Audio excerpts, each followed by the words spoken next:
anything I say, you can It's have starting. freedom to use in whatever way, including pushing the delete button. Apparently, we are recording. So, I guess the first question that I have is this.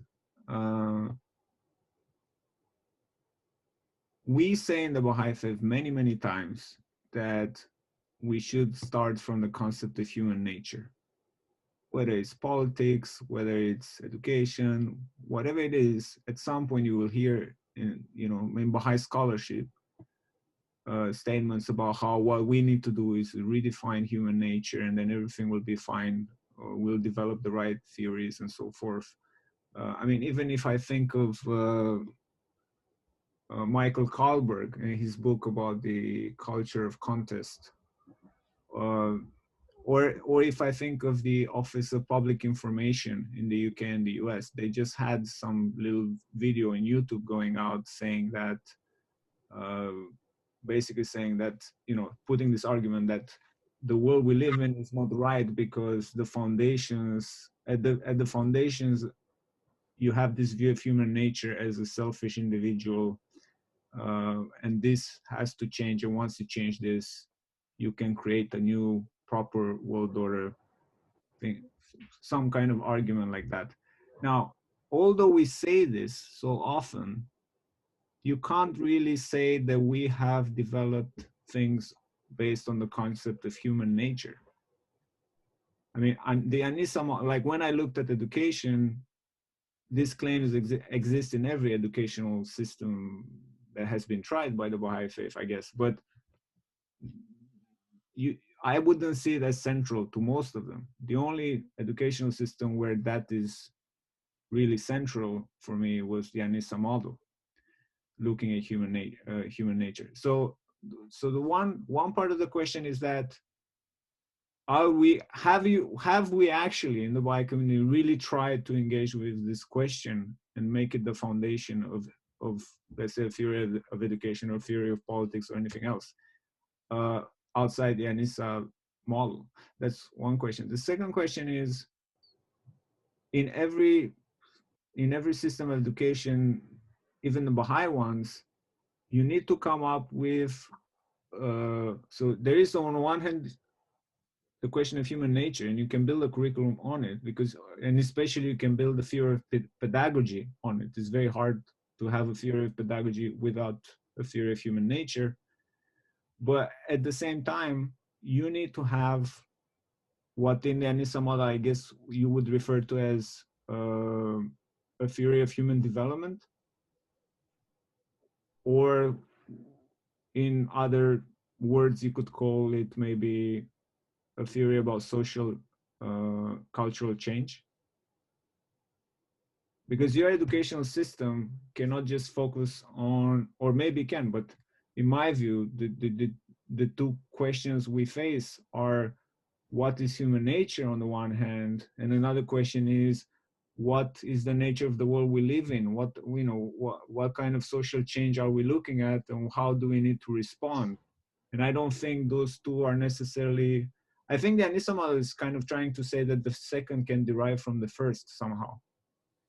For like problem-based curricula, for example, or Dewey, you would think that it's by looking at the problems that you derive the curriculum, the problems in society, for example, right? And so looking at human nature deriving a curriculum, or looking at problems, social problems deriving a curriculum.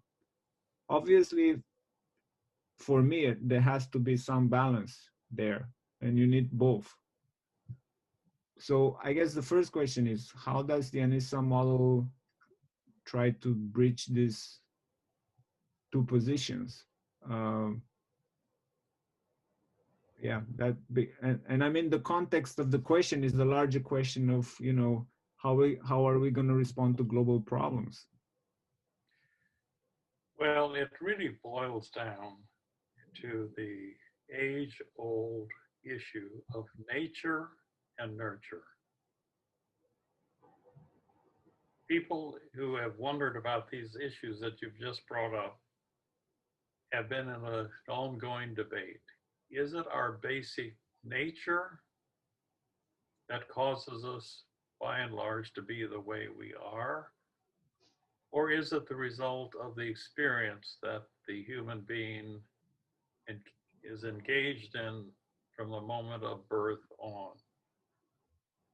The thing that makes sorting that one out impossible is because there is no time in the entire life cycle that the individual doesn't experience some kind of environment, the nature and quality of which has implications for what kind of biological potentialities become expressed. So at the beginning, I rest the admission that we have to look at both, and we should try to to identify the contributing factors of both as best we can, realizing that ultimately a complete separation is an impossibility. So we're at a kind of a disadvantage from the beginning. As a result of that, there have been innumerable developmental theorists who are, in a way, speaking metaphorically, not unlike the three blind men who were touching the elephant and trying to define elephantness.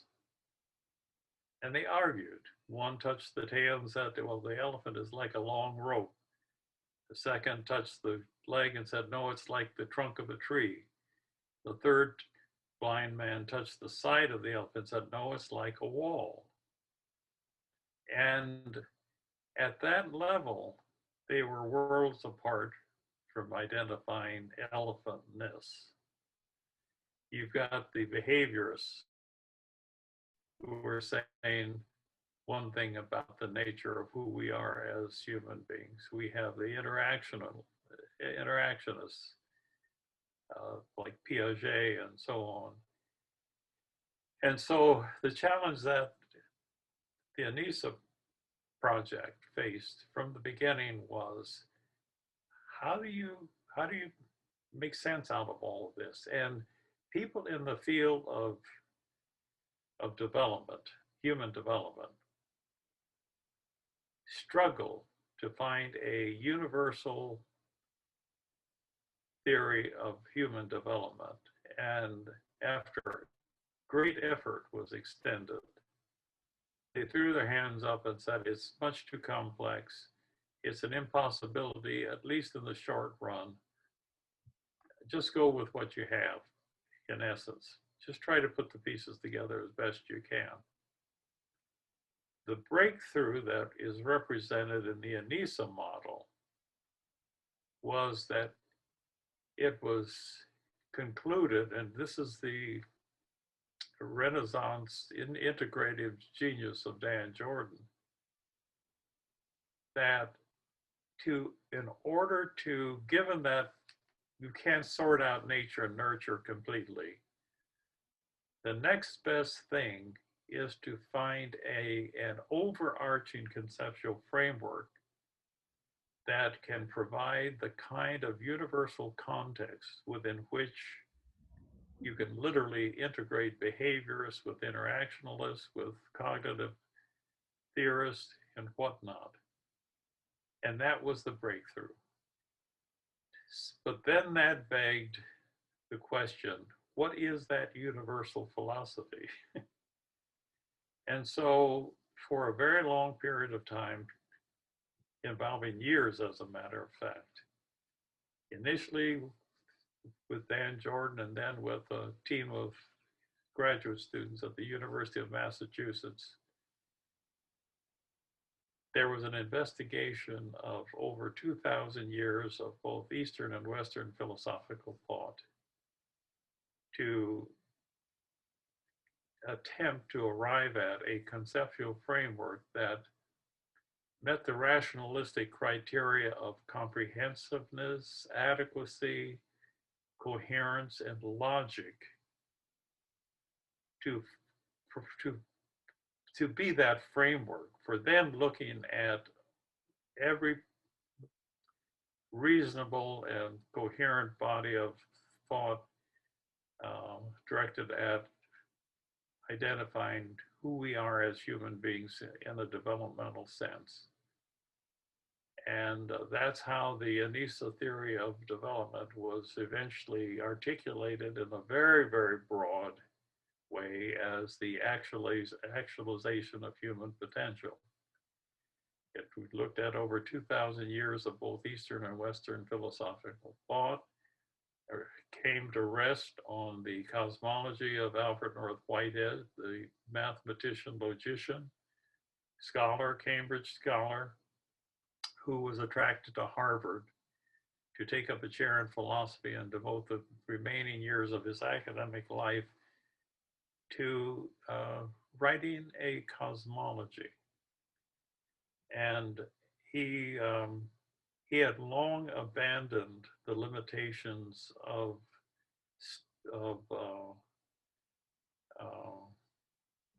what are the two branches of philosophy? Speculative is the broader one. What's the other one? Analytic, critical. Critical philosophy, yes. Critical philosophy only accepts what you can see, hear, smell, taste, or feel. What's received through the physical senses. Speculative philosophy, when it finally emerged and was understood and then accepted, represented the philosophical breakthrough that it has allowed for all the innovative things to happen in the hard sciences.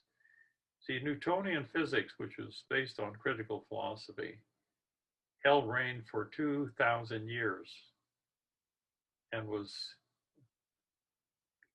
considered during that period the ultimate view of material reality. But it was in the mid 1800s, interestingly enough, that a pressure was created that became strong enough to challenge that, when it was realized and finally acknowledged that there are causes that cannot necessarily be seen, smelled, heard, touched, or whatever through the senses. For example, an idea can have reality even though it's not actual. An ideal can have effects. And so with the cosmology of Alfred North Whitehead representing a unique synthesis of both Eastern and Western philosophical thought, for starters, not as an endpoint, but for starters, the Anisa model drew heavily upon that cosmology to, first of all, begin to make sense out of the bits and pieces in philosophy about who we are as human beings, and to make sense out of the bits and pieces in the various theories of development in getting a comprehensive theory of development, and then using both of those as a basis for defining the nature of instruction or teaching, curriculum, and evaluation. That was the major breakthrough that other scholars had failed at attempting to accomplish. It represents a true paradigm shift in both philosophy as well as theory construction. And the implication, it'll take probably centuries to tease out the full implications of just what has been theoretically and philosophically articulated so far. Human beings are the most complex entity that we are aware of on this plane of existence. And so it's no small wonder that trying to understand the nature of who we are as human beings and what best facilitates our development and our growth and our learning and our aspirations for achieving fulfillment. And And so we envisage at least the next 100 years, if not more, for the full continued development of what's already been achieved in the few years that Anisa was in operation.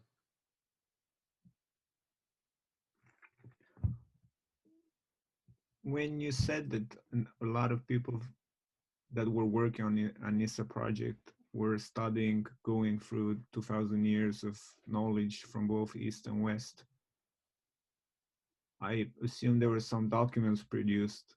Are those, would they be all in the Stanford library? Is that the way to access them? Everything that has been written, whether it's been published or not, has been archived at Stanford University.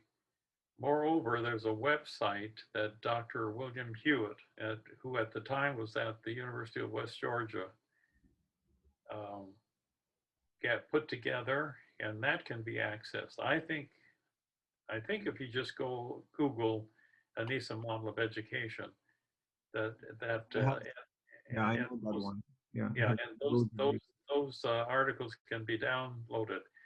I would urge. Uh, at one point, the National Baha'i Assembly of America put out a scholarly documentary every month, I think it was, or every 2 months, called World Order Magazine.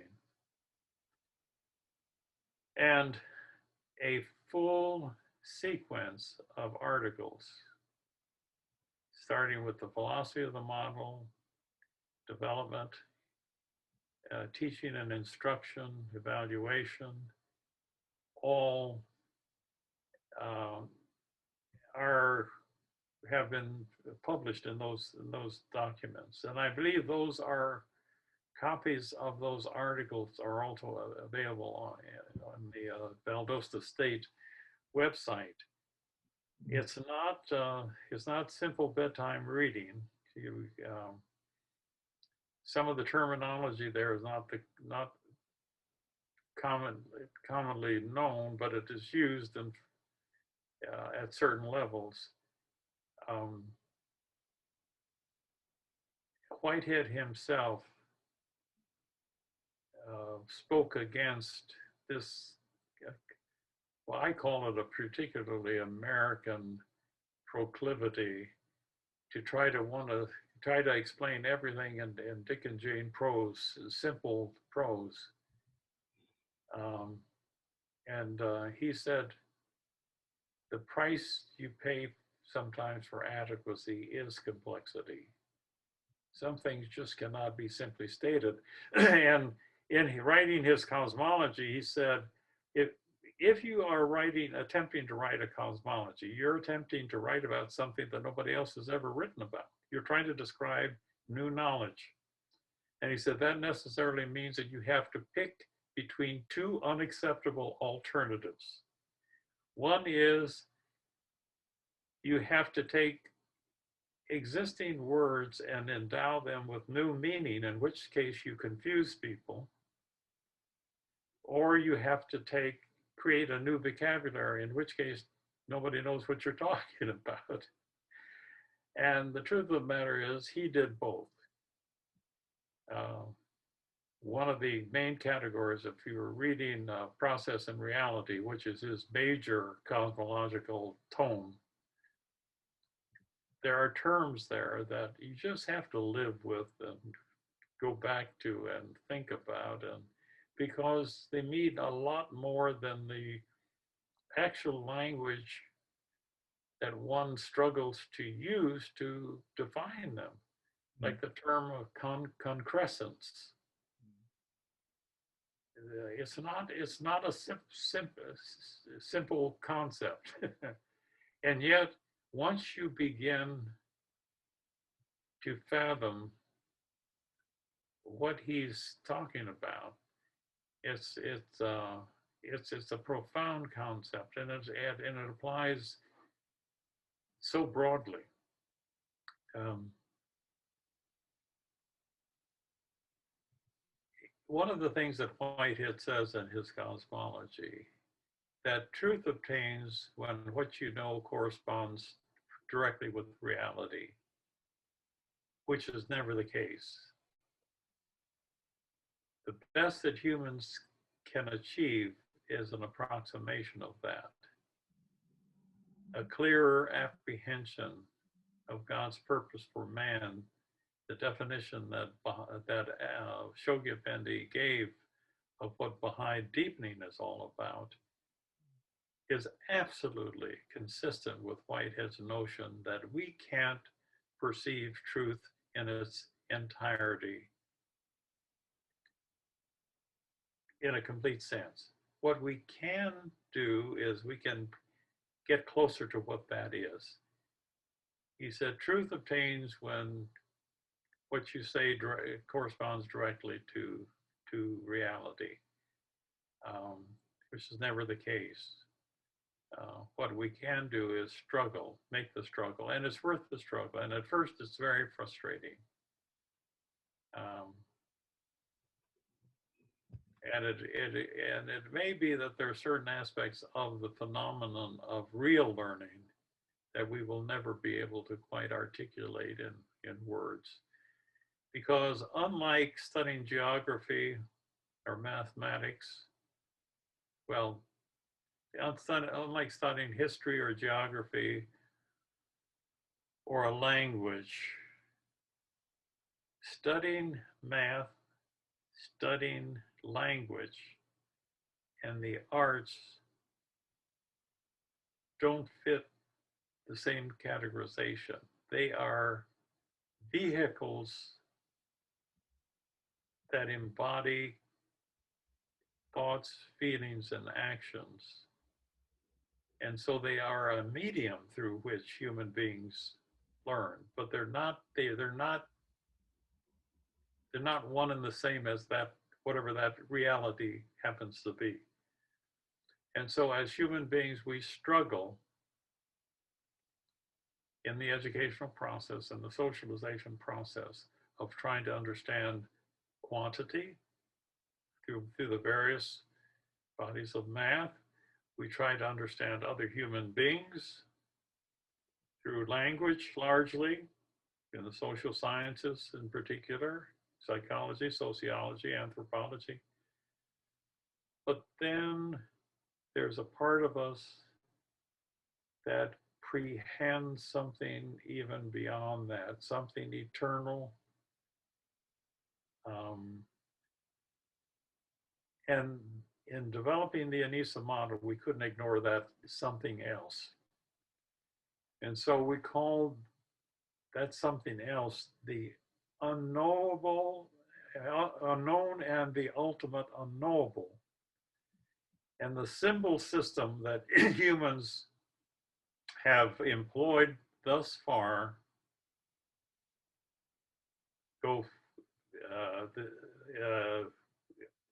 would be the arts. Language, math cannot tell us who we are, what our reality happens to be. Language cannot. And so we have music, we have dance, we have the visual arts, we have all the various artistic expressions that are, it's a medium that's much more flexible, less precise out of necessity, and it provides us with the tools for structuring a relationship to that unknown. And that's the gist of what learning is all about. Learning is so much more than the accumulation of facts that can be regurgitated from time to time. And we're on the cutting edge of longing to know more about what that something more is. And it's not inseparable from where human beings are in the whole process of evolution. Anybody who's interested in knowing what I'm talking about in greater clarity and would do well to read a book called The Phenomenon of Man by Teilhard de Chardin, and any of the books that are written by Julian Huxley, the famous biologist. Um, he says that because of the capacity of human beings now for cosmic self-awareness, human beings have reached that point in the process of evolution of being more than just the product of the evolutionary process. He said, because of our capacity for cosmic self-awareness, we can actually take charge of that process and we can direct. He said, human beings physical evolution has pretty much come to a standstill, but evolution continues nonetheless. It's a psychic evolution. It's an evolution of the mind, whatever that is. And because of that capacity that differentiates us from every other ontological level that we know of, we have the capacity to, at this stage of where we are as a collective humanity, of not just being the product of evolution, but actually understanding evolution and being able to take charge of that process to the point where we can actually direct the course of evolution. That's, to me, when that suddenly registered in my pea brain, I thought, God, this is big stuff. We're on the cutting edge of a quantum leap in the evolutionary process. And of course, I immediately try to reconcile or to relate that to the writings of the most recent revelation that we know of. And that's the revelation of Baha'u'llah. That so much of what Baha'u'llah talks about addresses humankind that has now reached this enviable stage in the evolutionary process. He goes on to say that our purpose now is to carry forward the advancement of civilization. We can't carry forward the advancement of civilization without understanding every aspect of that process, and then being willing to exercise the choice and to act on that choice of moving in that direction.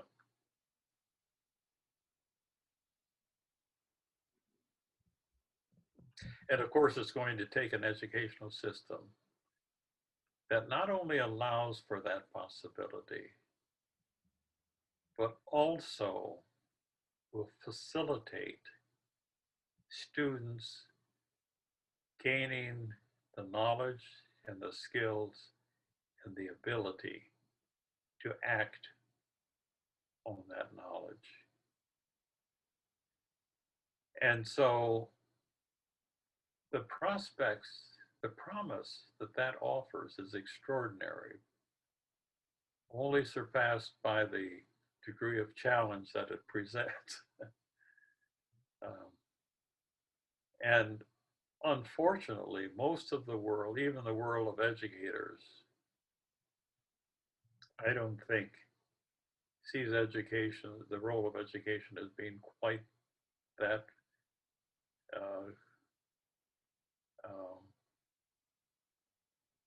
magnificent.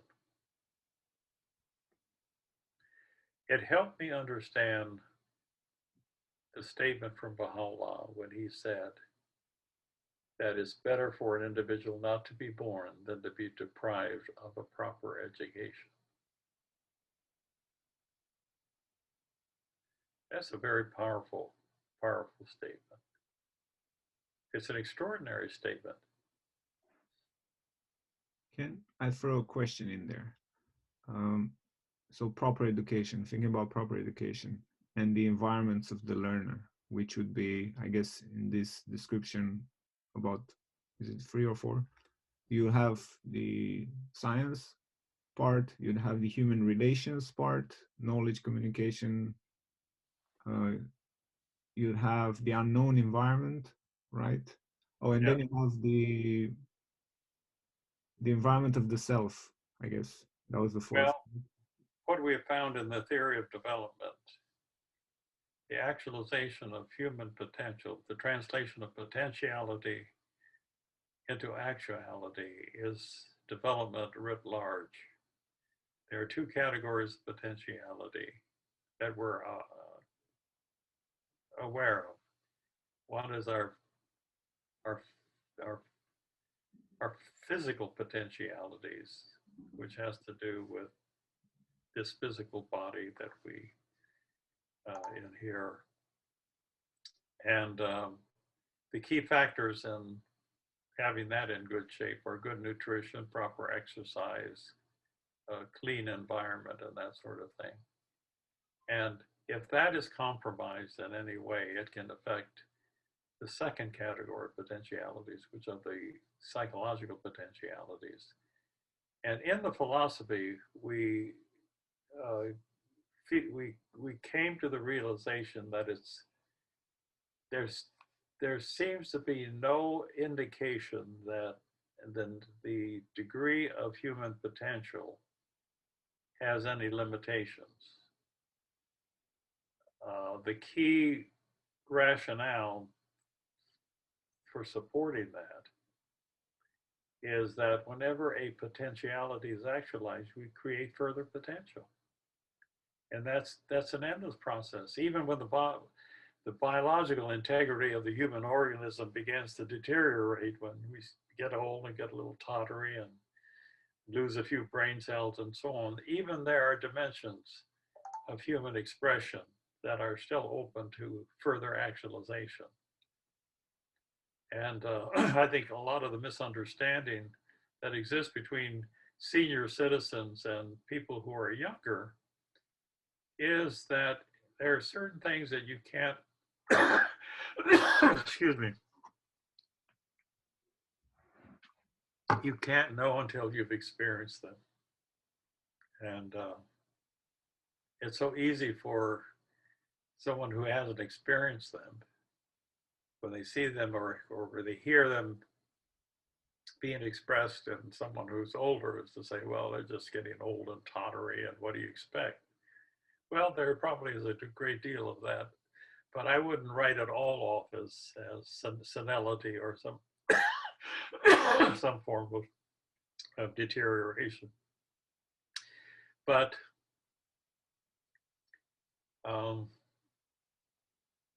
so we face the theoretical challenge. If we say that human potential has no limits, and you've got a model of education that's committed to actualizing full range of potentialities, how do you deal with that conceptually? Well, an unlimited number of items can be put into a finite number of categories. And when we look at the observable potentialities, we find that they fall into 5 categories.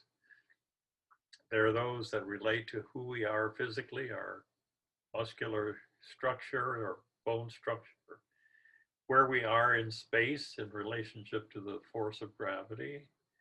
And we do know that a lot of the, say in the various programs that have been developed on motor coordination development, that if a youngster's motor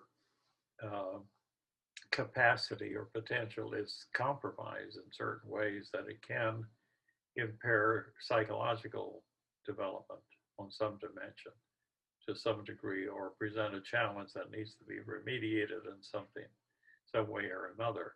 So there are those that relate to the physical nature of our bodies, and then we receive information initially through the 5 senses.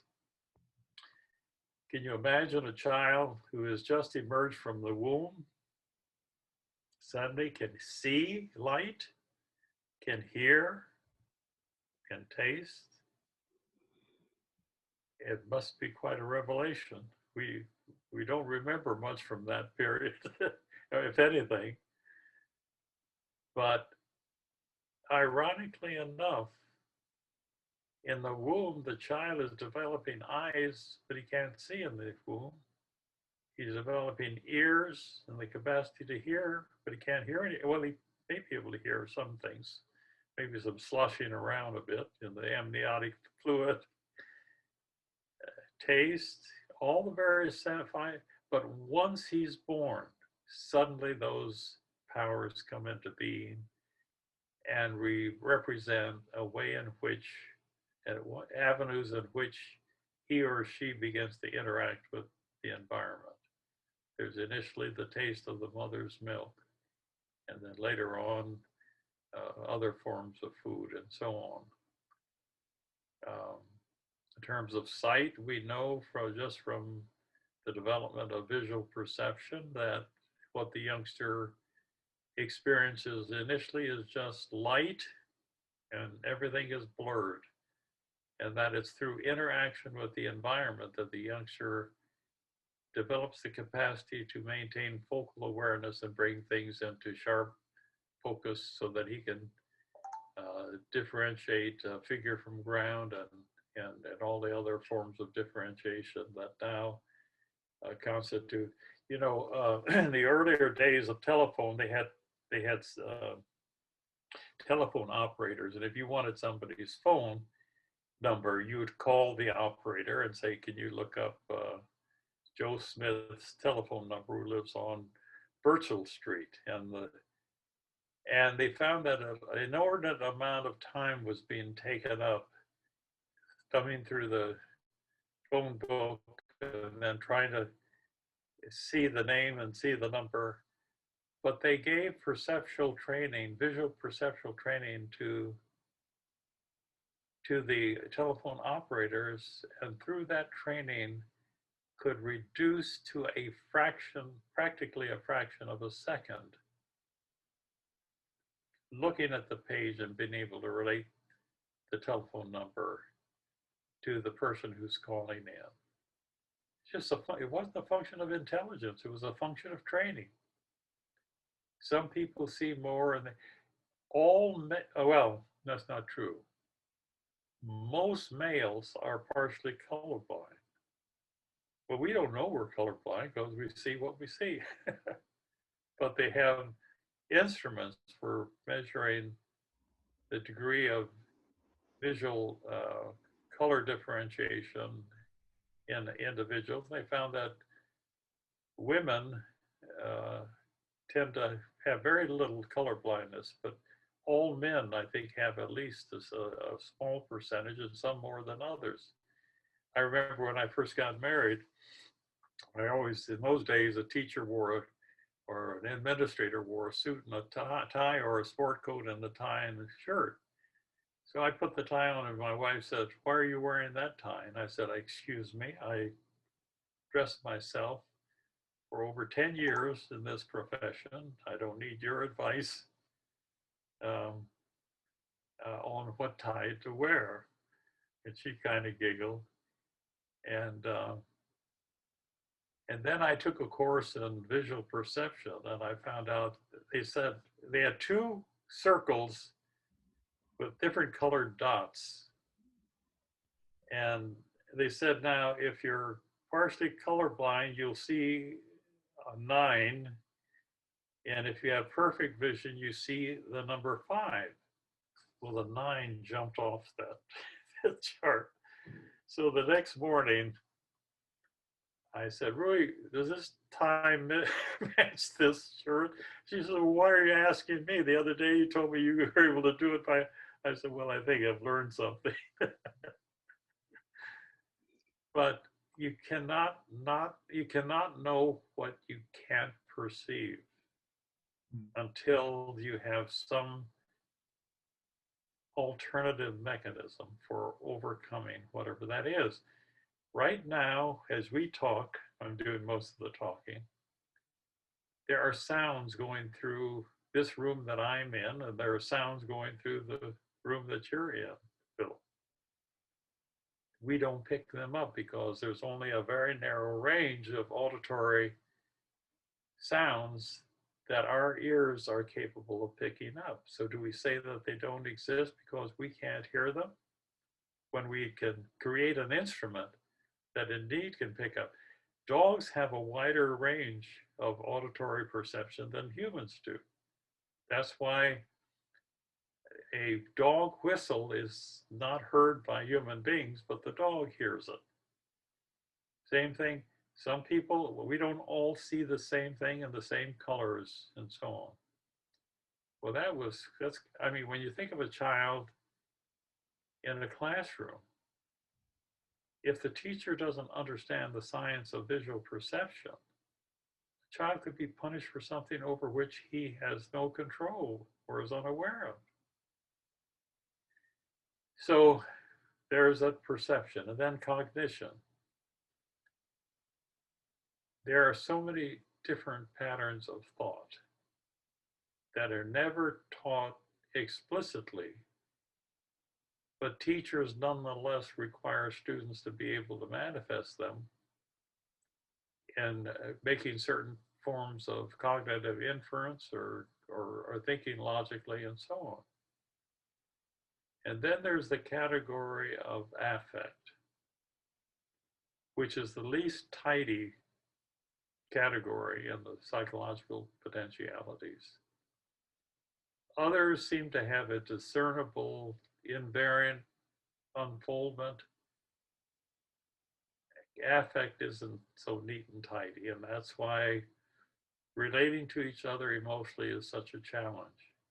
It's colored by culture, by personal choice, by personal temperament, by family experiences, by self perception, and so on. And that's crucial because if you get a youngster who's taught to hate learning, you've got a bigger learning disability than any other kind of learning disability that I can think of. There are some youngsters who love the thrill and the excitement of gaining new awareness, gaining new knowledge. Those are the ones that tend to be self-motivated. And when you get a youngster who hates learning, the first order of business is not math or social studies or reading. The first order of business is to engage, to develop the kind of relationship, trust relationship with the students that will put the teacher in a much stronger and better position to turn that hatred of learning around to a love of learning. And that's why I say that in the example I gave before we started this thing, um, when I was talking to the staff at the last school that I was principal of, that teachers need to be not only lovers of wisdom, they need to be wise lovers, because especially in the younger years, the quality of the relationship, the quality of affect that exists between the teacher and the students can have an enormous effect on the degree to which that child enters the world of learning with excitement and enthusiasm, or is terrified of it, or especially if the youngster has had some horrible experiences associated with schools. Um, I think that if there's evidence that a person who's teaching in the teaching, serving in the teaching capacity, is seen as being indifferent or worse, a nasty person towards other human beings, those are grounds for counseling that person out of teaching and letting that person work with machines that couldn't care less how you feel about them.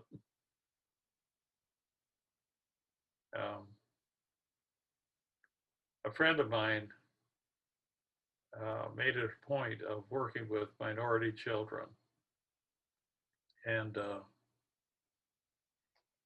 I guess I could do a whole session on. I call her name was Bonnie Chazar, and I can't tell you the number of youngsters who thrived in her class, so many of whom were labeled deficient. There was one youngster in particular, she taught fifth grade, and he was 13 in her class. His name was Tyrone, African-American youngster. And he did such an about face that just in that 1 year, come to think of it, I think she had him 2 years because I think she taught fourth grade and that's where she was introduced to him. And then the next year she had him again. And he would say things to her to kind of ruffle her feathers. He would kind of look her up and down and say, "Oh, Mrs. C," they called her Mrs. C instead of Chazar. "Mr. Chazar must be a lucky man." And she would say, rather than just rattling away and go to the corner or something, she said, "No, Tyrone, you and I both know that we don't need this kind of conversation." Anyway, the last day of school, the last day that he would have her as a teacher, he said, "Mrs. C, I want, at the end of the school day, I want about 10 minutes. I want to do something." She said, "Now, wait a minute, Tyrone, what are you up to?" He said, "Don't worry, it'll be okay." And she would have her class sit in a circle, and her desk was one of the desks on the circle. That's how she arranged the environment, because she said, "I want all of my students to have a front row seat." I mean, how many teachers do you know have done something like that? And within the first 2 weeks of having a new class, she visited every home.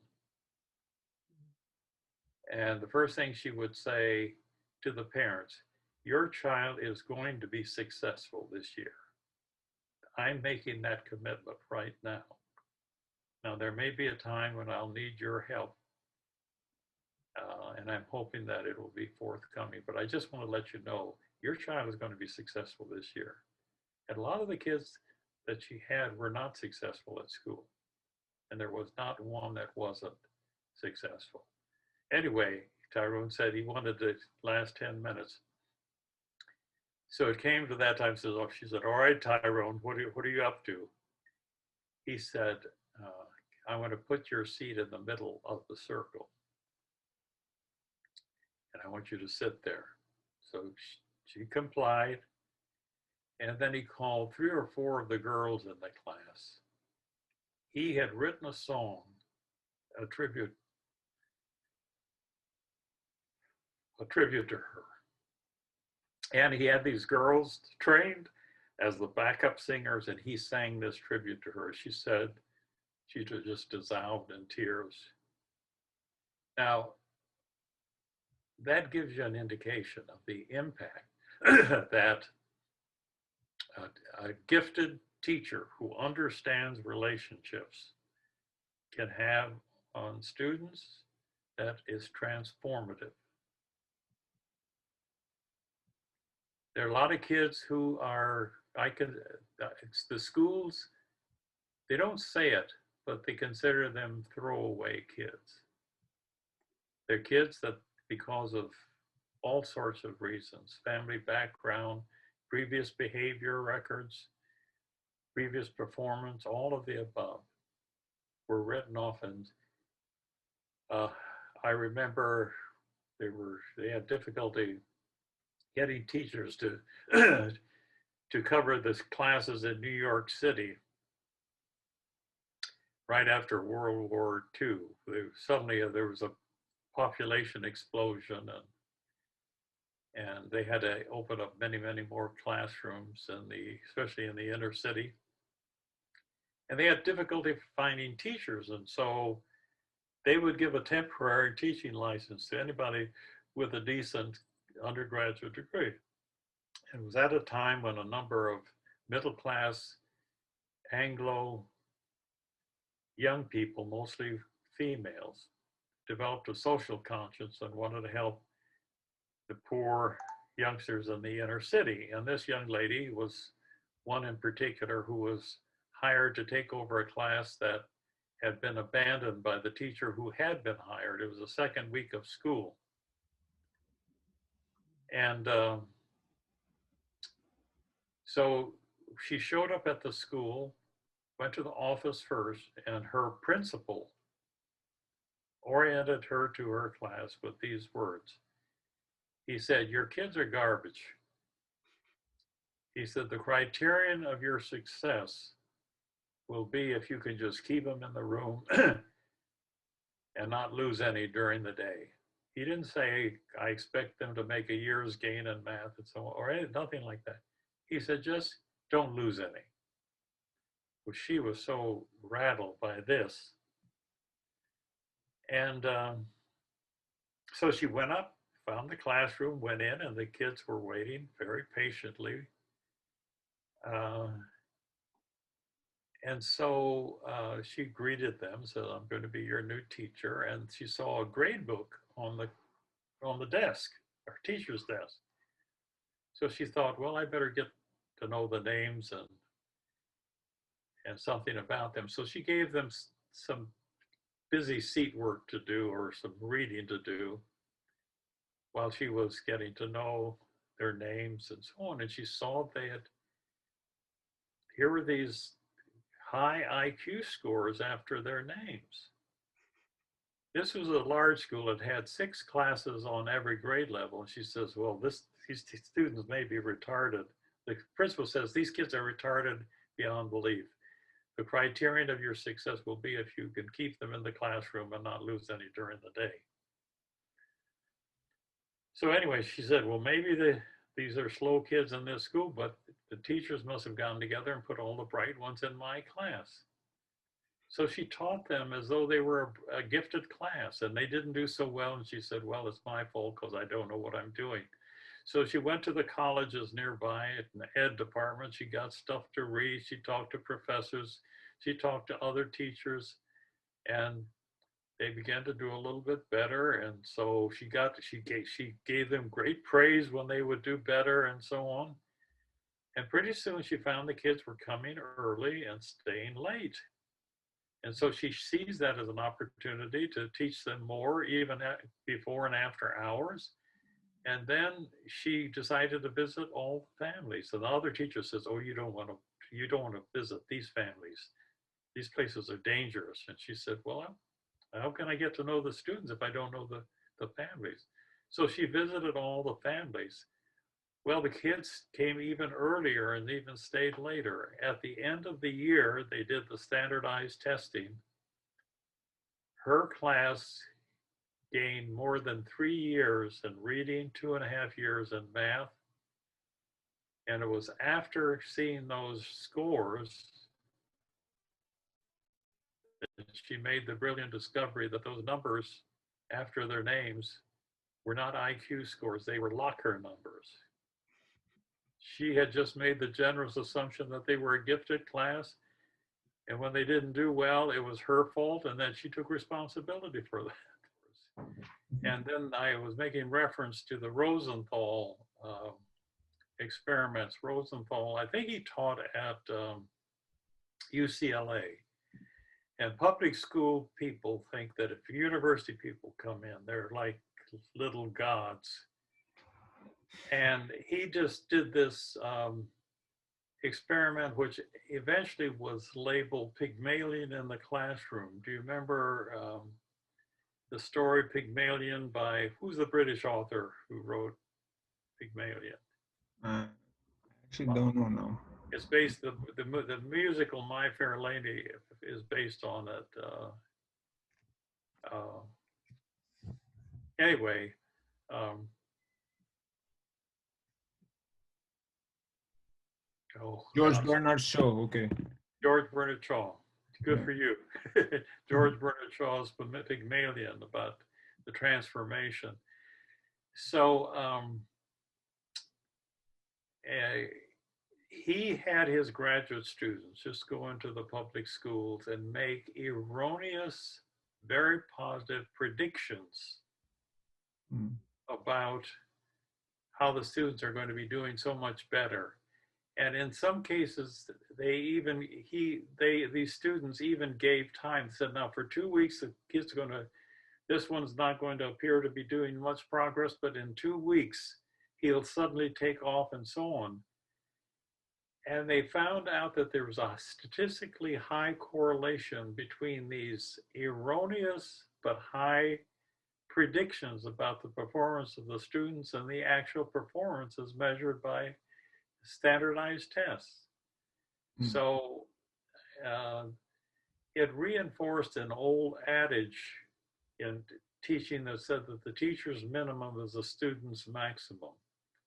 Kids have a keen sense of how other people feel about them, especially their teachers. They know teachers can try to camouflage it, but if they sense any kind of rejection or negative, the students will internalize that and it will have a negative effect on their performance. So the relationship between the teacher and the students, rather than being incidental, is crucial. That's the bottom line for that. And some kids are very hard to like. Some kids come in with an attitude. Some kids are just damaged when they come to one's classroom. But people who are going to have the responsibility of educating those children must have the gift of being able to look past all of that and finding some way to relate to them in a very positive way. Otherwise, the youngster's education will be compromised.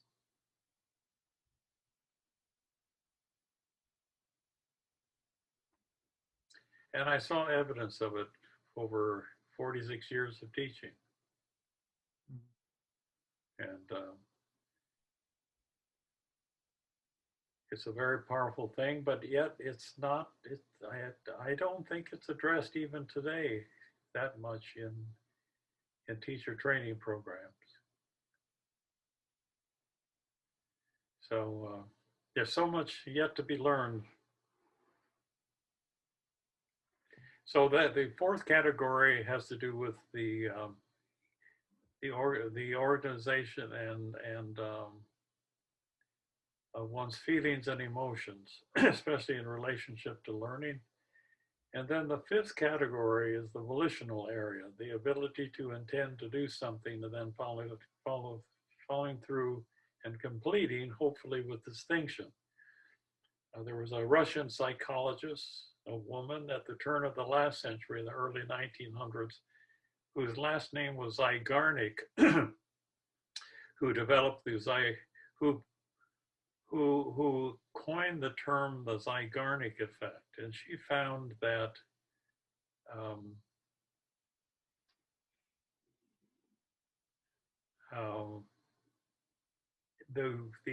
well, it's actually metaphorically addressed in a book called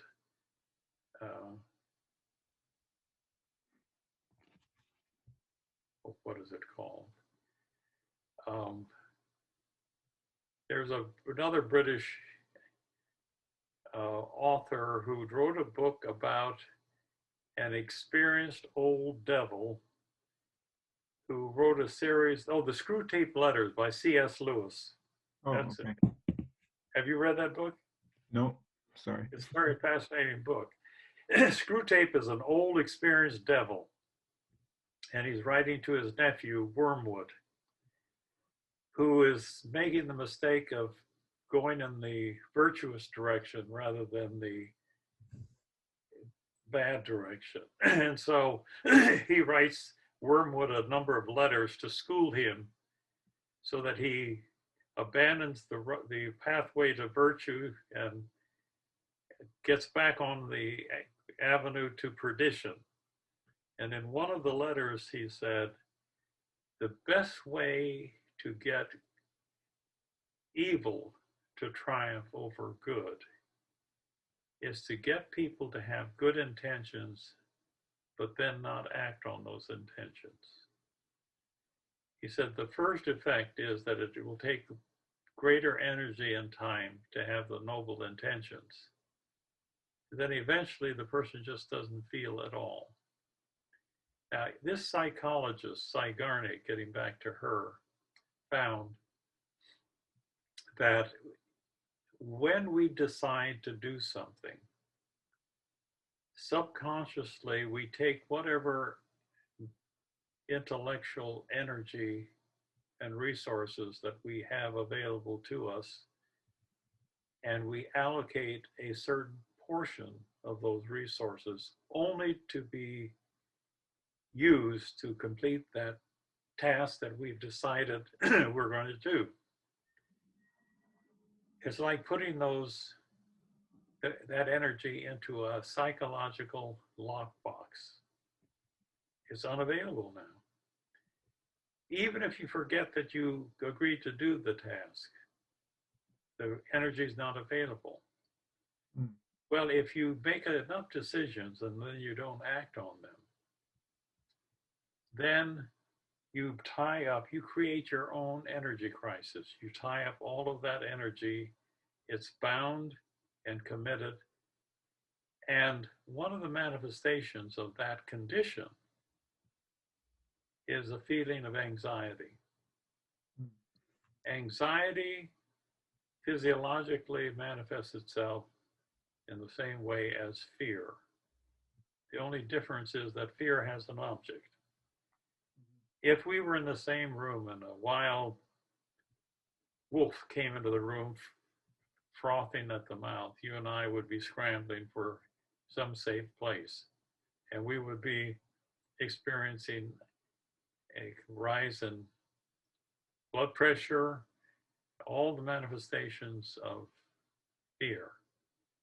Anxiety arouses those same reactions. The only thing is we don't know what the object is. We don't know what the cause is with anxiety.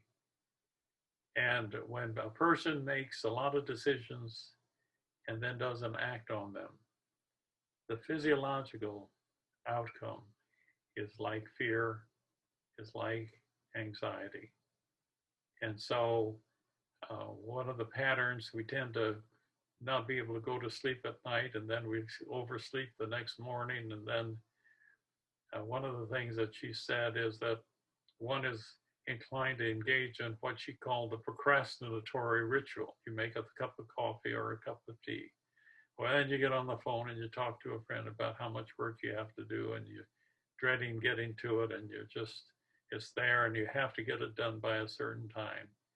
All of these are procrastinatory activities that just take up time and delay further the real cure for the physiological response. And so now you're even more anxious because time has passed by and you've lost another half day or a day. And instinctively, we think, well, the way to get out of that is to take this list of things that we have to do and take the most complex one that takes the longest period of time and forcing ourselves to do that, and that'll give us a big relief. Well, if you're experiencing an energy crisis, the last thing in the world you want to do is the most difficult thing that takes the longest period of time. She said the thing you do is you have to be counterintuitive. You take the simplest thing that can be done in the shortest period of time, and you do it, and you try to do it to distinction. She said there is actually an impulse that's sent to the pleasure center of the brain, and we experience that as delight, as it makes us more relaxed, and it puts us in a better position to take on the next thing on our list. Now, what do teachers do?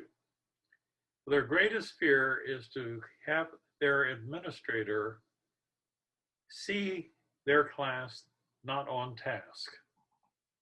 So in order to address that, they give them assignments that are impossible to complete within the time frame. And so a youngster goes through his day starting but not being able to complete tasks. And then the teacher wonders why the youngster is not motivated and is getting anxious and manifesting all of those symptoms that we just talked about. The thing to do is to make sure in the planning of one's schedule for the students that most of the assignments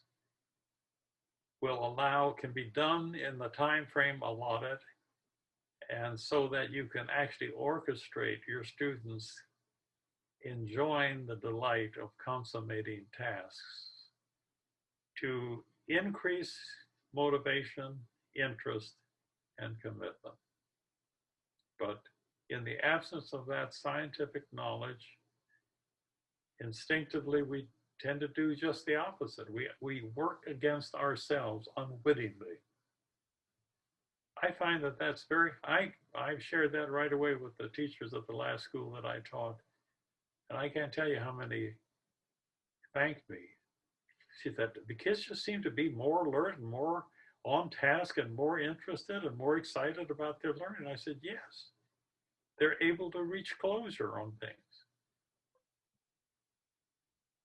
Very important. Yeah. And so there is information in the Anisa curriculum that helps a teacher work with students in such a way that not only acknowledges the need for addressing volition, but that will assist the students in developing their volitional capacity. One is goal setting. How to take a larger task and break it into goals and sub goals so that you have a clear plan for how you are going to attack the larger assignment. And another that I don't think I've ever discussed this with you. If you were to hire an architect to design a home for you, you will not just receive the various elevations of what the house is going to look like when it's completed. For each part of the structure, there will be specifications written so that the builder knows precisely what to do and how to do what he should be or she should be doing to build that part of the structure. The Anisa program, for each of these categories of potentiality, had started the arduous task of writing specifications which can be used as training documents for teachers who then can take that information and use that as a wealth of scientific information for how to individualize instruction and enable students to know how to structure his or her assignment that increases the likelihood that the assignment is completed and completed well. And so the three main specifications of volition are goal setting, the activation of will, and achieving closure. You know, some people can get started in something and then it just goes on and on for days. How do you bring it?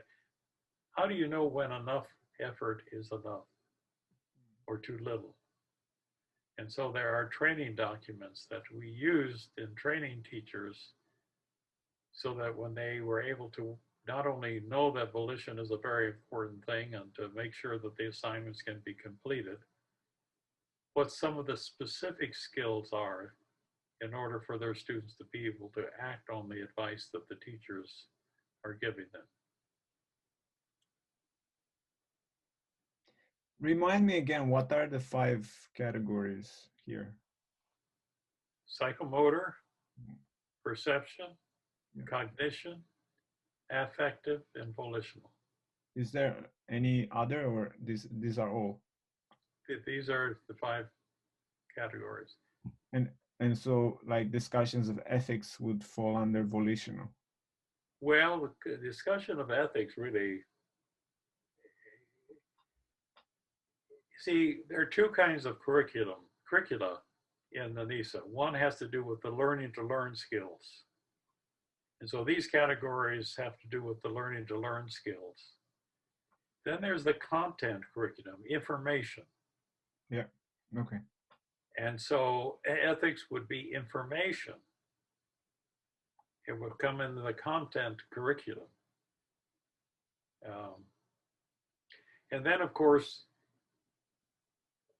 what do the students interact with? They interact with the physical world. That's everything in the mineral, vegetable, and animal. We combine those 3 ontological levels as constituting the physical environment with which we interact with. And then we interact with other human beings, and so we call that the human environment. And then there's the environment that is more abstract. It has to do with the human capacity to know what we don't know, or to have a speculation about what we don't know. How did we get here? What is our purpose? Where are we headed? Is there a hereafter? Is there something more than just this physical body? If so, is there more than just this physical body in our intellect? Well, this is where religion comes in. We say we have a soul. The question is, what is the soul? And we have a wealth of religious scripture that alludes to the soul, but it's in the Baha'i faith that more detail has been given. Abdu'l-Baha said that the 4 main components of the soul are consciousness, thought,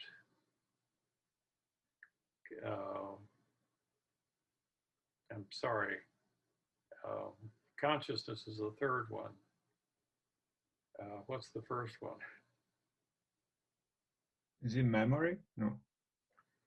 Oh,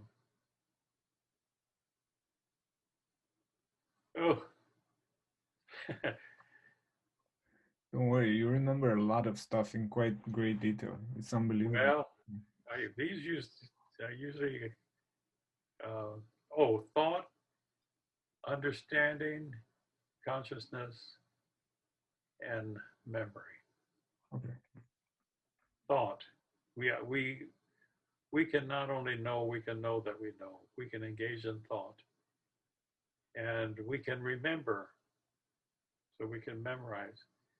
Consciousness,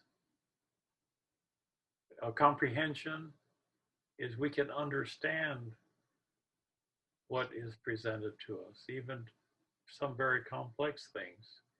And then we can hang on to it. We can store it in our memory bank. So those are the 4. And you see, those are historically have been thought of as qualities of the mind.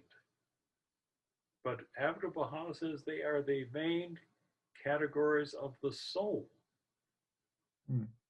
So if they are main categories of the soul, they are what we take with us as we transcend from this level of existence to the next.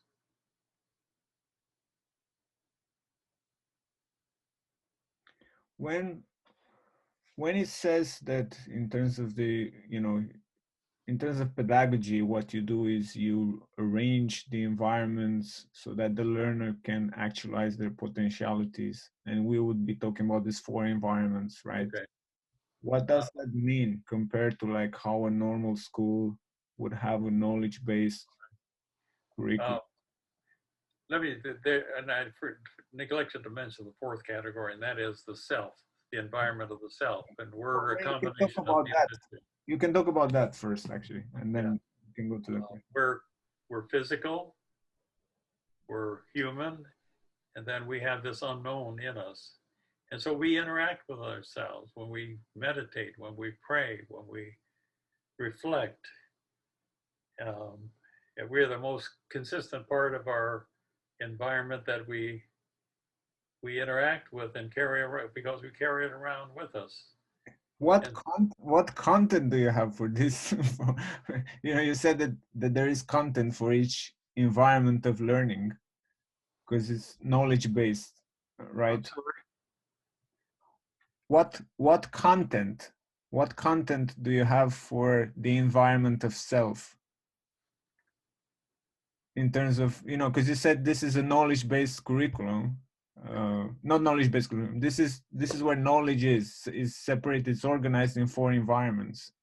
So I presume for each environment you Well, have some kind of knowledge. physiology, when we learn about the functioning of the body, I mean, medicine is based on a knowledge of this body and how it functions and what facilitates its well-being and what can harm it, and when it becomes malfunctioning, how to intervene in many cases to remediate or supplement something that's needed. Um, so, uh, and it has, for those who believe in a hereafter, it has two parts to it. It has this physical body, which we can see and photograph and so on. And then we have our soul, which is non-material, eternal, and transcends this mortal existence and continues in some way that is still a mystery to us. Mm. So uh, you had asked me to comment on what next? On how, so when you set up these four environments, what does that mean in practice? How does it look? Because, you know, I mean, anybody who would listen to this talk would come with their experience from a, you know, from their, it would come from their educational experience, which is kind of a subject based Yeah, experience. This is what you learn in biology. This is what you learn. So the difference from what you are saying would be that your curriculum, because it has these four environments, first of all, it's very integrative in a yeah, way because it has more dimensions. You normally specialize very early, so in, you know, you do maths, physics, chemistry probably, or you choose something else, so you will never study in all those dimensions at the same time yeah, because you have to specialize. So that's one thing. But the other thing is because it's not because it discusses the fact that you need to set up environments so that the different potentialities of the child are being expressed. This transcends the notion of you have to remember what you read in this book or that book. It's a much more complex task. So, yeah. so the part where I fell short every time I read Anisa materials is that I just can't imagine what actually happened in a classroom. And Well, and let me then get yeah, this the definition. I've neglected to give the definition of teaching because development writ large is defined as the translation of what's there potentiality into actuality. The developmental information also indicates that it's interaction with some kind of environment that facilitates that process of actualization. And that's teaching takes its definition writ large from that by saying that teaching is comprised of arranging environments and guiding the students' interactions with those environments to achieve the goals, both process and content goals of the curriculum. Not all environments are equally rich, nor are they all interactions equally powerful with them in drawing out the latent potentialities within human beings. So a lot of attention is given to the actual physical environment within which the individual is educated. One of the things I helped with for a short time with the teaching in the neighborhood programs in the Baha'i community, and often was done in a park. Well, the park environment is a wonderfully rich environment, but it is not conducive to getting youngsters to sit quietly and listen to what you're saying when there's a basketball game going on over here, a soccer match over there, kids on the swings and other appliances having fun and giggling and making a lot of noise. It's almost impossible to get them to talk about the virtues, for example, under those circumstances. The younger the student is, the more crucial the nature of the environment and the quality of the interactions, it seems, are. We had the fortune of having, as a graduate student and as a trainer, and as part of the research team developing the Anisa model, an amazing educator by the name of Nancy McCormick Rambush. She was the founder of the American Montessori program. Okay. When she was a young woman, recently married, she was very much fast. She was anticipating having a family, and so she wanted to learn as much as she can about education, and she had heard a lot of good things about Montessori. And she went tootling off to England, where Marie Montessori's son, Mario, had taken up the reins after Marie Montessori had passed away, and to be trained. But she wore out her welcome very quickly because he had taken Montessori, which is a very, very fine method, without an explicit philosophy or pedagogy, and had turned it into a ritualized practice. The peak tower could only be built a certain way, and the person who's helping the youngster must sit in a certain place. See, that's the problem with education. People who have lesser concept of good ideas want to translate it into a recipe rather than seeing it as a principle that can be manifested in many, many ways, depending on the dynamics of the particular condition that you're faced with. And so it didn't take very long for her to get drummed out of Montessori International, and she came back to the United States and founded American Montessori, and she took all the knowledge that she had gained about Montessori and emancipated it from the ritualistic lockstep system that it had been transformed into. And one of the things that has been an enormous contribution from Montessori, Marie Montessori instinctively knew that the quality of the environment and the arrangement of the environment had a lot to do with how quickly youngsters learn certain concepts and how well they learn those concepts. And so she really was, I think, the first one to come up with a planned environment. And so we were able to benefit from her contribution based on Montessori to then postulate and draw upon some of those same concepts to looking at the physical environment within which the educational program was to take place, and how to make sure that the room was arranged, the environment was arranged, and each section of the room was arranged that facilitated learning rather than distracting, being a source of distraction from it. There can be noise distraction, there can be visual distractions.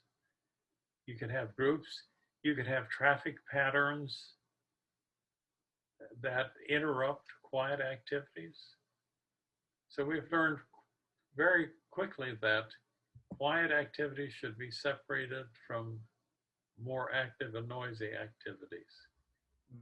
That in order to have proper figure ground differentiation of materials and reading, especially reading materials, that the lighting had to be of a certain quality. And there are different styles of interacting. Some are more telling the student what to learn rather than engaging in thought-provoking questions that will cause the youngster to think and discover for himself or herself certain concepts.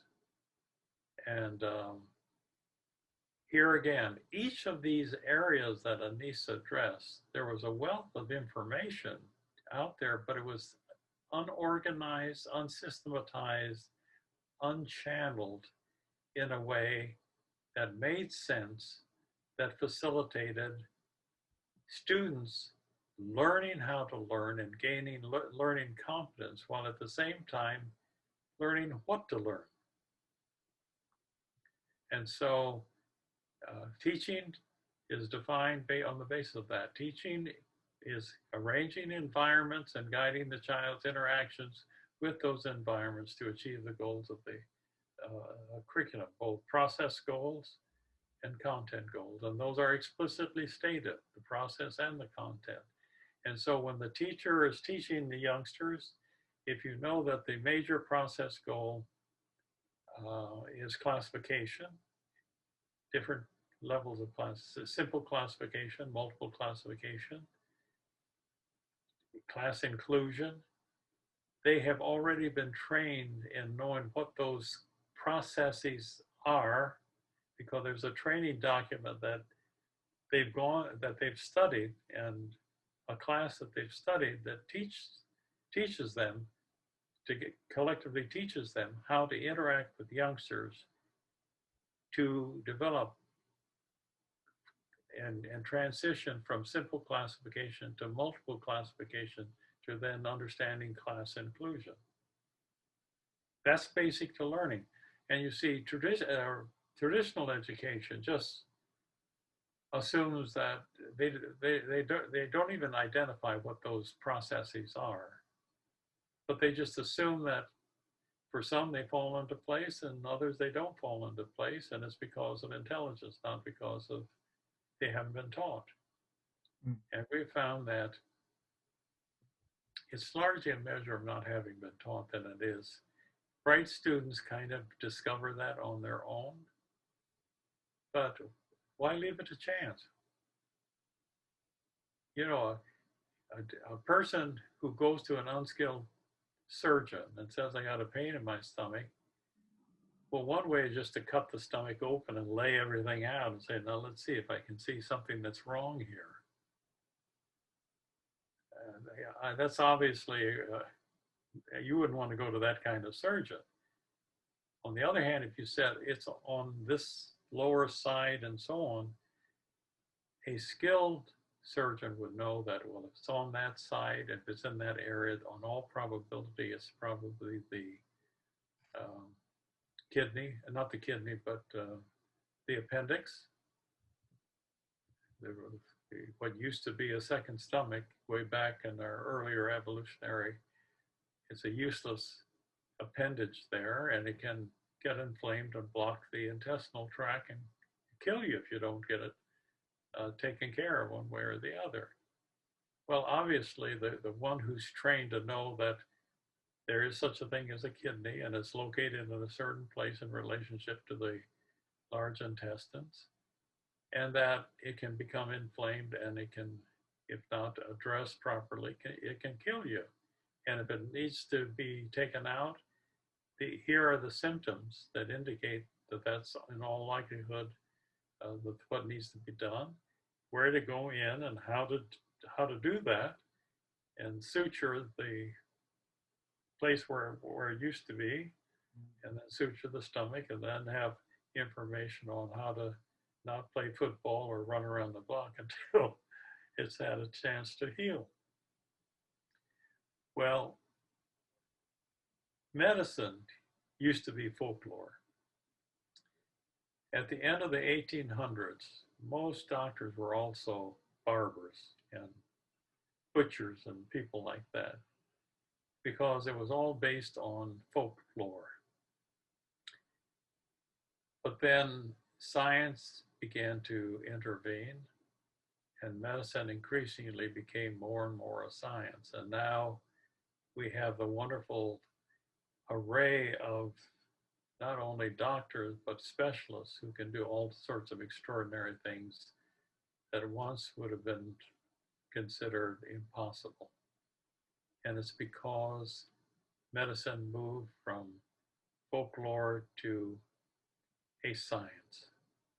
Education will always have certain dimensions that are aesthetic and are artistic and open to brilliant intuitive insights. But the more we learn about human growth, development, and learning, the more education can be moved from what I call how to do it tree or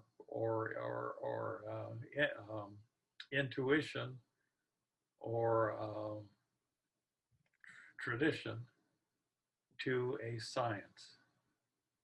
And to whatever extent we can accomplish that, education will make a quantum leap ahead in educating larger numbers and to a greater degree. It'll help us take the redundancies out of education. It will help us to be more diagnostic and prescriptive, and therefore more scientific. There was at the Montreal Neurological Institute in the 50s and 60s, they were beginning to do research on language acquisition. And there was a researcher there that discovered a part of the brain that functions roughly between 8 months of age and 8 years of age. And he wrote a book called The Uncommitted Cortex. I believe that's the title of it.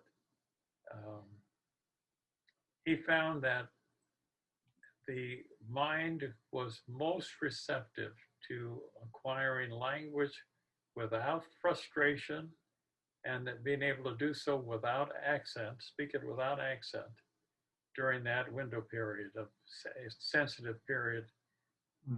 And that portion of the brain around 8 years of age is suddenly given to generalized cognitive functioning after that. Well, even today, in most instances,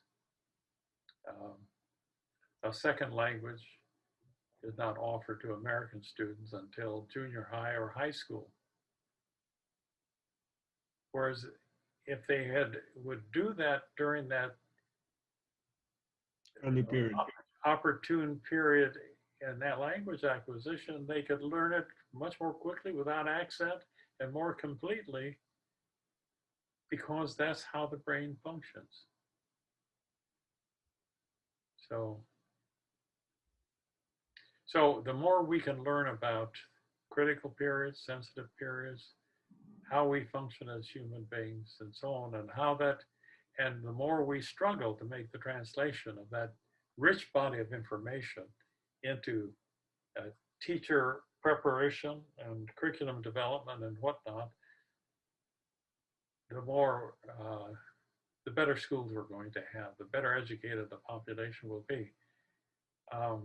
Dan Jordan made the speculation based on his intensive and comprehensive study that he could see that in the foreseeable future, individuals would be uh, ready for advanced graduate studies by the time they're 16 or 17 years of age. That's hardly the case today, but except for a few. But the Uh, PhD age has dropped a lot. It was over 30s, and now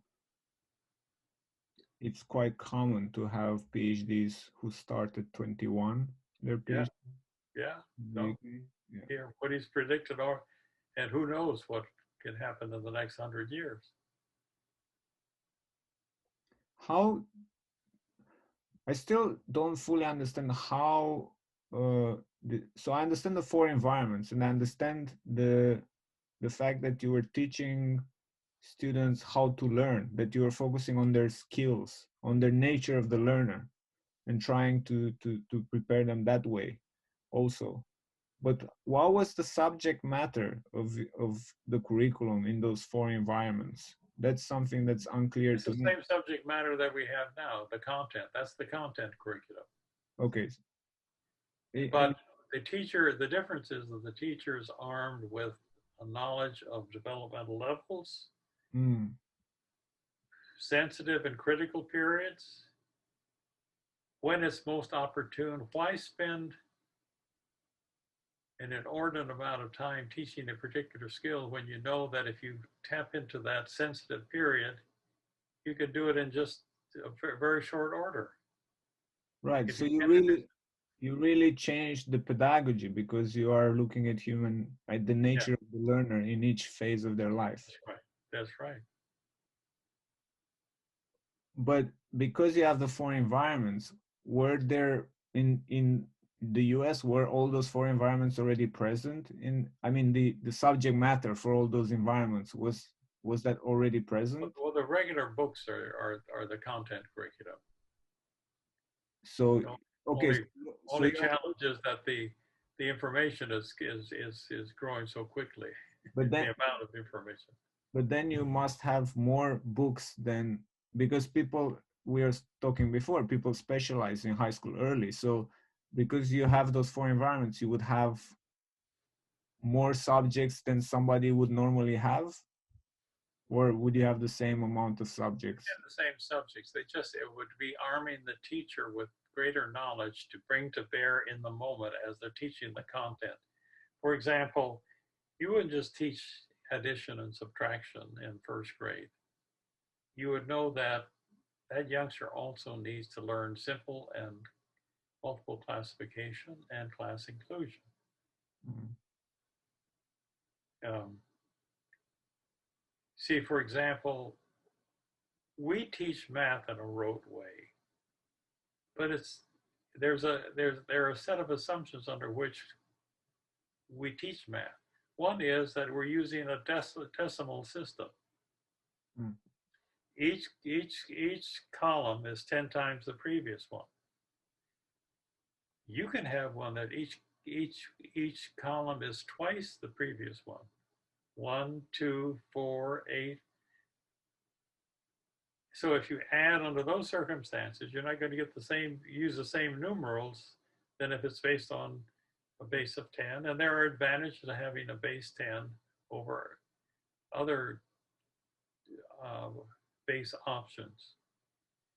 But how many math teachers, especially in late kindergarten and early first grade, really teach the underlying decimal system as a decimal system, and then give the kids some experience in teaching one where the basis is other than 10, just for comparison, say. Um,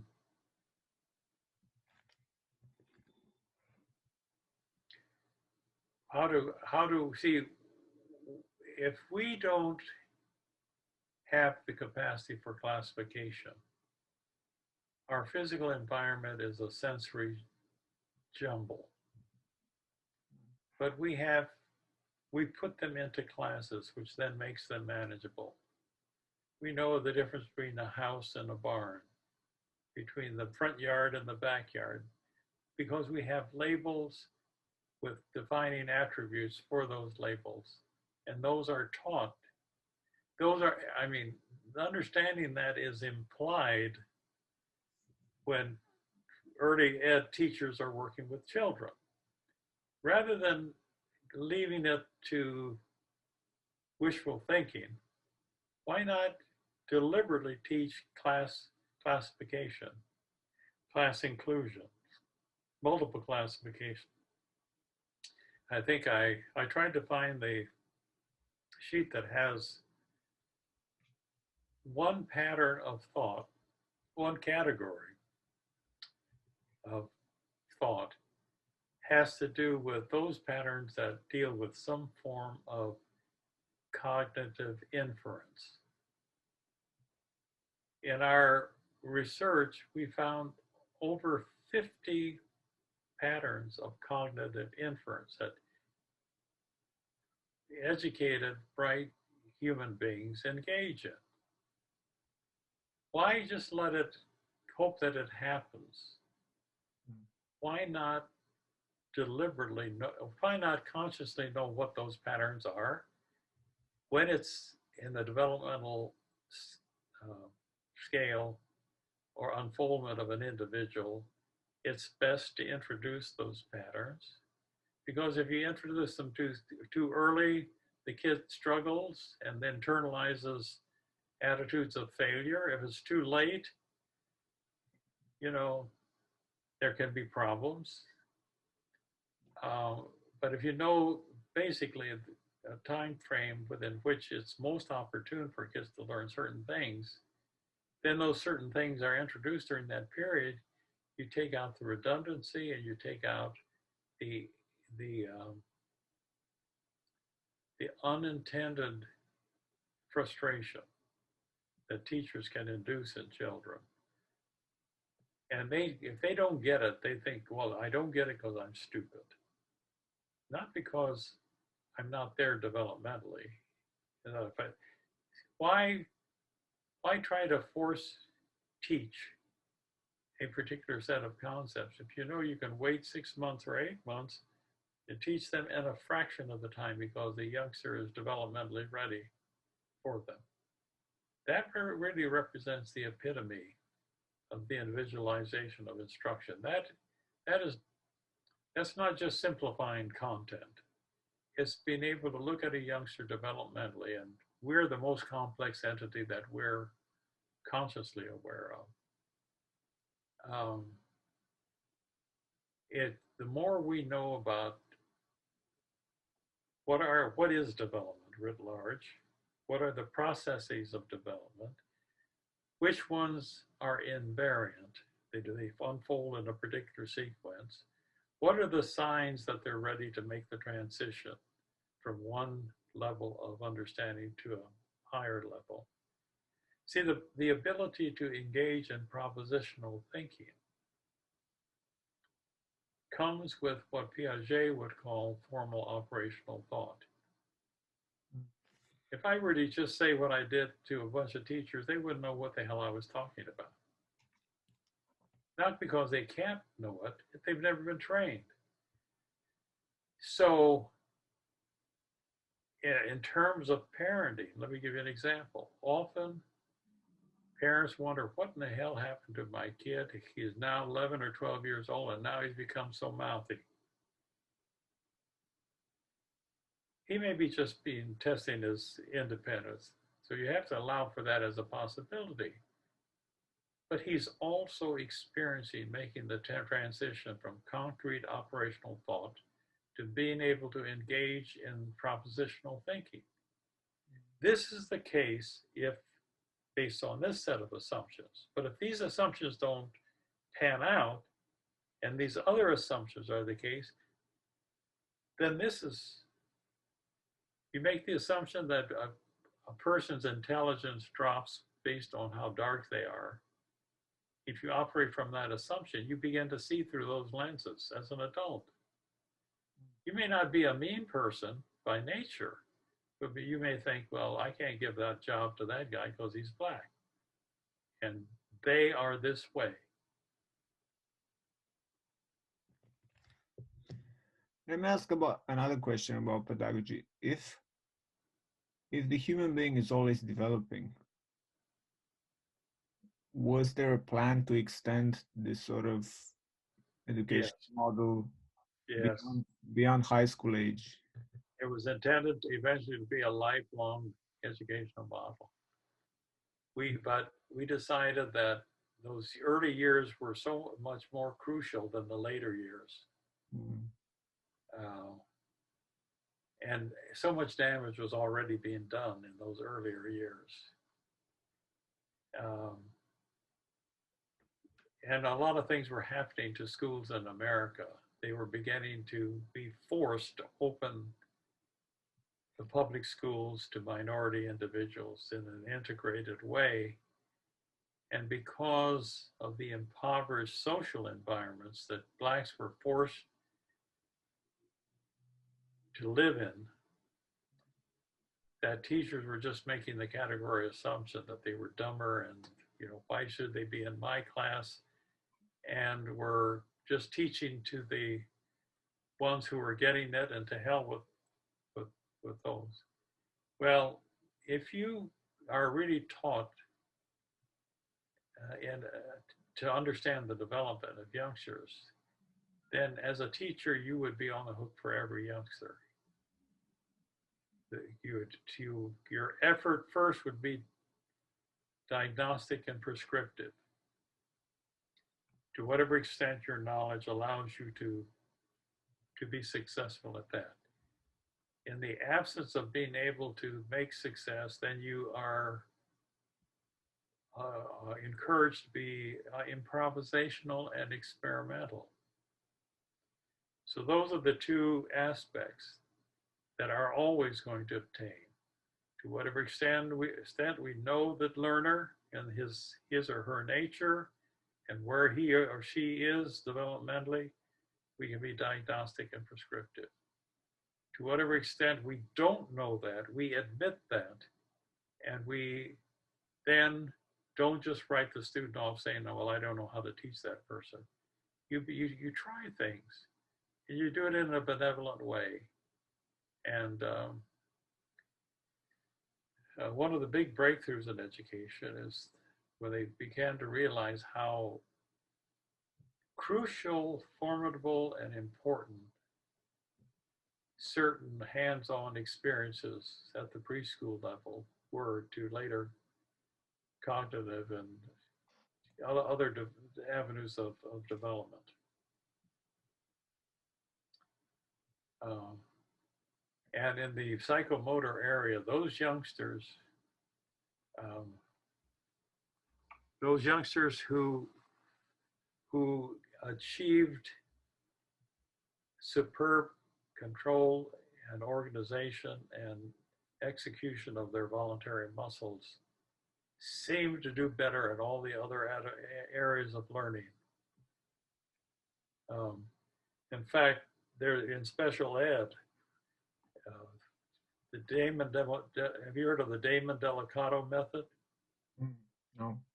They were the first to identify certain uh, areas of psychomotor development that weren't completed in preschoolers, and the relationship between that and certain struggles with cognitive functioning. And so they developed a whole creeping, crawling type curriculum where youngsters were actually taken through uh, exercises to make up for any deficits in terms of gaining control and organization and control of their voluntary muscles. I think I may have told you about we had a professional dancer who worked with who got his doctorate with Anisa.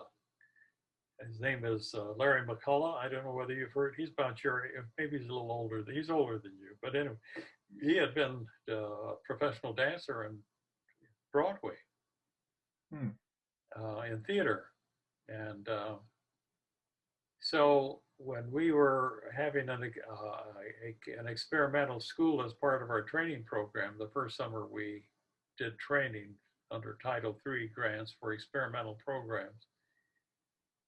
Uh, they were teaching youngsters the concept of the triangle. Well, heretofore, preschool teachers would say, well, a triangle has three straight sides. Yes, look at the picture of the triangle, or three corners, and that's it. So he decided to engage the kids in the triangle dance, improvisational dance. Mm. He gave them a piece of enclosed elastic, had them stand in front of those big mirrors in a dance studio, and had them do the triangle dance.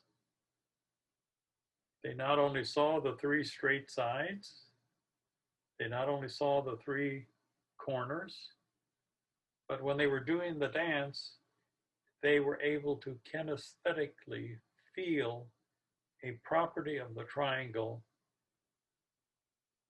that is often missed by youngsters and adults too that know something about triangles. It's the most rigid structure that we know of. Yeah. You look at bridges, truss bridges, it's a series of triangles. And one little student at the end of it said, now what have we learned?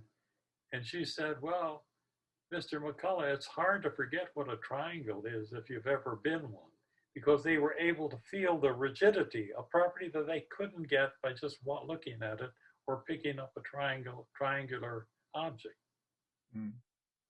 So it's now common knowledge in education that the more sensory modes that you can activate at one time in learning a particular concept, the more the better it's have to be understood, and the more easily it's have to be retrieved. Makes sense. Yeah. The fuzziest area, and it's understandable, I think, is the affective area. There are fewer evidences of a developmental sequence that's invariant. But in our research, we had people researching that. And the question that was being asked was, what are the periods of greatest leverage for actualizing human potential? And what they found that the greatest period for actualizing human potential is in the early period and doing things right from even before conception, but through the preschool years, to make sure that they're experiencing a rich enough environment and they're having powerful enough interactions with those environments to actualize the potentialities that are emerging at that stage of their development. Mm-hmm. If it's neglected, that neglect manifests itself in some kind of learning challenge later on. So getting it right in the first place, and that means means proper nutrition and exercise, but also having the right experiences at the right time. The next period of maximum leverage is during the adolescent years, starting around 11, 12, on up through the late teens. It's during that period when the whole identity seems to come apart and then reorganize at a much higher level around a certain body of values.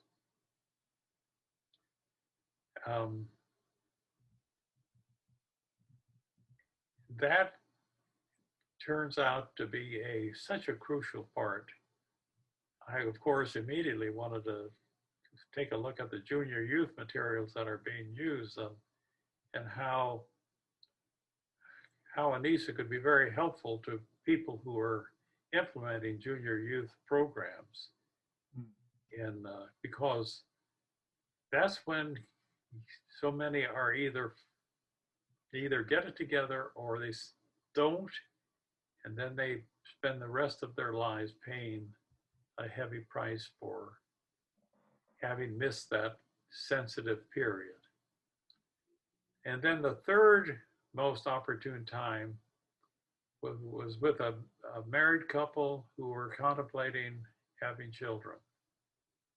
For some reason, the thought and the reality of bringing a new soul into this world opens people up to making major shifts, changes in their own lives, so that that youngster can have a better fate than they had. And those of us on the staff who were Baha'is added a fourth one, and that is, and I've seen evidences of it, but there's been no systematic study, that when a person suddenly gets a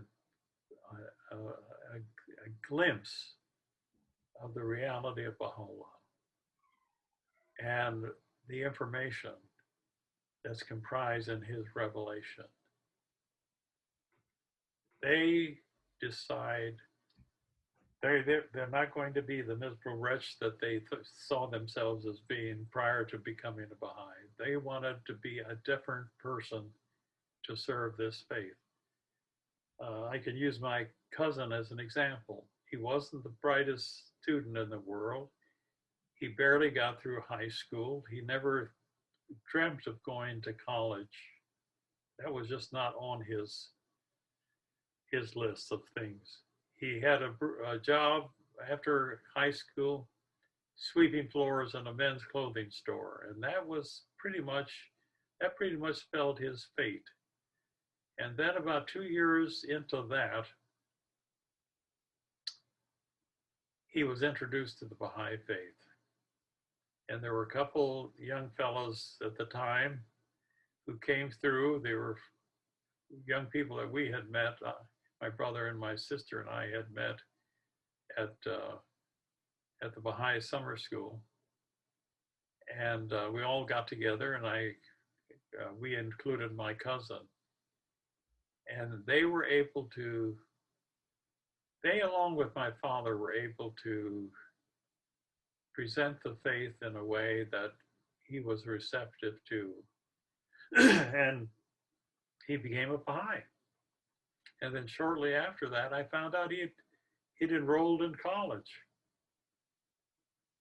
And it was a struggle for him. After 1 year at college, he was on academic probation because his grades weren't very good. He didn't know how to study, he didn't know anything, and so on. And then the next year, he did better. And the third year, he did quite well. And the fourth year was his best year. He became a teacher, and he won accolades from all over the place. The superintendent even spoke highly of him. In an audience, he didn't know my cousin had relatives in the audience, but he was saying what a wonderful teacher he was, and how he said, if I could find 50 like him, I would hire them right today. And so I then went to Leonard. I said, Leonard, what happened? And he said, I was satisfied working on sweeping floors and he liked doing painting. He was good as a painter. He liked it. He enjoyed doing painting, painting houses inside and out. He said, but when I became a Baha'i, I came to the realization that I needed to do better in terms of my education. I couldn't be satisfied or happy with myself as a Baha'i if I didn't get as much education as I possibly could. And because of that, he struggled in college a lot the first couple of years, got through and became a teacher, and he taught physical education, and they made him an administrator. And I think they're still singing his praises from that district. He's been retired for over 15 years now. But it was the Baha'i faith that was the catalyst that suddenly gave him a new lease on life and hopes and aspirations that he never would have had if it hadn't been for that important event in his life. And I could go back to Dan Jordan.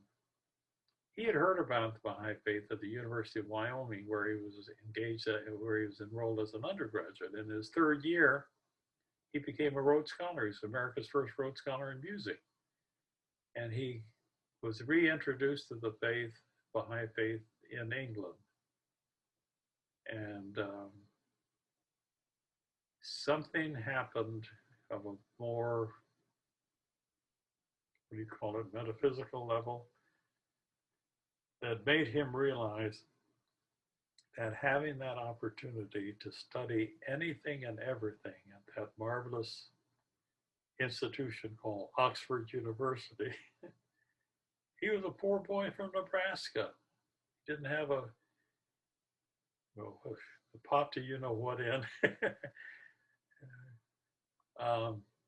And it was because of the scholarship that he was able to get his master's and a bachelor's and master's degree there, and then go start all over as an undergraduate in human development in preparation for conceptualizing a new direction in education that would enable the ideas and the ideals of Baha'u'llah's revelation to become actualized, become part of a new direction in civilization. It was that epiphany, and it stayed with him until the day he passed away. And now we have this wealth of extraordinary information and the brilliance of its integration into one philosophically sound and comprehensive, coherent scheme with derivative theories of development, teaching, curriculum, and evaluation. The broad strokes of a paradigm shift in education itself, something that's been desperately needed for such a long time. It's in place, awaiting like-minded scholars to pick up where Dan and his team left off, and moving ahead and putting the final touches on something that is pretty much in place philosophically and theoretically. What remains now is a continuation of developing the details of the theory of curriculum, theory of pedagogy, the evaluation, and the conceptualization of the entire system and implementation into a school system, whether public or private. But one last thing maybe on this point. Whitehead says the price we pay for adequacy often is complexity. We have over 90 billion brain cells. It's been estimated that the finest of minds the world has ever created has not developed more than 12 to 15% of their potential. And that's due to the inadequacies of the educational systems that they were subjected to. What if we get people, even with average intelligence, who can develop 80 or 90% of their capacities? We would have a population that exceeds the Einsteins and the Niels Bohrs and the Descartes and the Galileos. We have just entered the threshold of those brilliant prospects that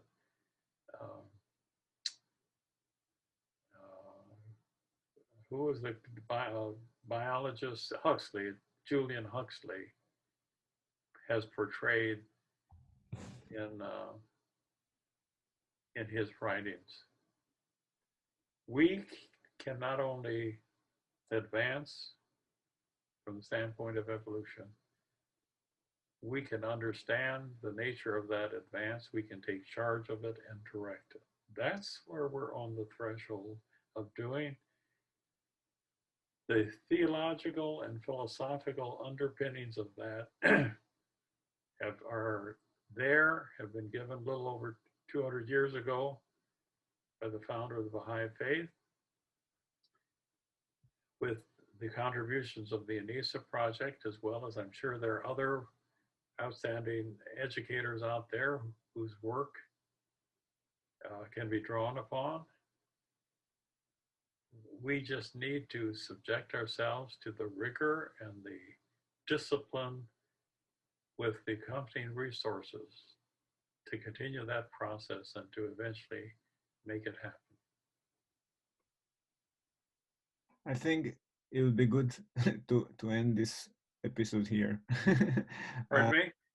I think it would be good to end this session here because it Okay. has reached some kind of conclusion and it finished an overall arch. Um, I think I would like to continue this if you are available. I thank you so much for today. It's been a Well, let long me see time. about busy schedule. I'm retired. I can't go anyplace because of the pandemic. I'm here in the house. I can tell you that next time the question. I'm available anytime, just about. Thank you. Uh, I can tell you the next time the question I would have is, how would somebody be on top of, keeping up to date with all the relevant knowledge in the different fields that has to infuse this, well, practice and theory of learning.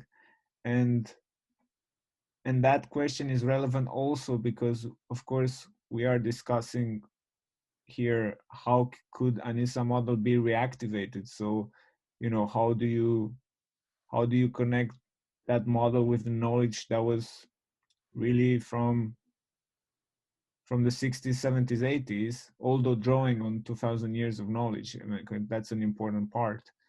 But how do you connect that?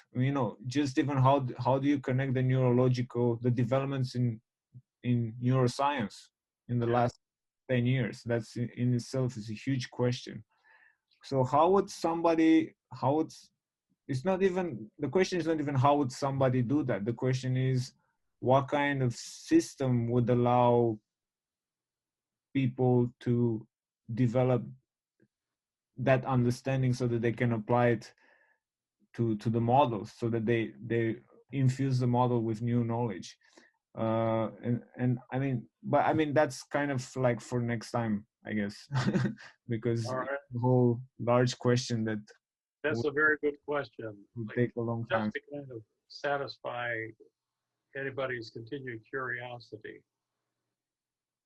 If Anisa indeed represents a truly comprehensive, coherent, adequate, and logical, those are the rational criteria of a complete philosophy or theory. If Anisa as a framework represents that, it enables sense to be made out of all kinds of discoveries and discrete bits and pieces of information. And I can't tell you how exciting it was when I felt that I suddenly got, for such a long time, I felt like trying to learn this Anisa is like trying to embrace a sequoia tree. You can't put your arms clear around it right away. You just have to kind of work your way around, hoping that you remember earlier embraces to make the connection someplace up here. But once all of those pieces, at least in a general way, came together, I hardly ever run into any discrete bits of information that I don't have a place to put it and to see its relationship among all sorts of other bits and pieces of information, and to even make connections with what might be termed remote associates. Mm. So Right. So that would be a good question to start with next go around.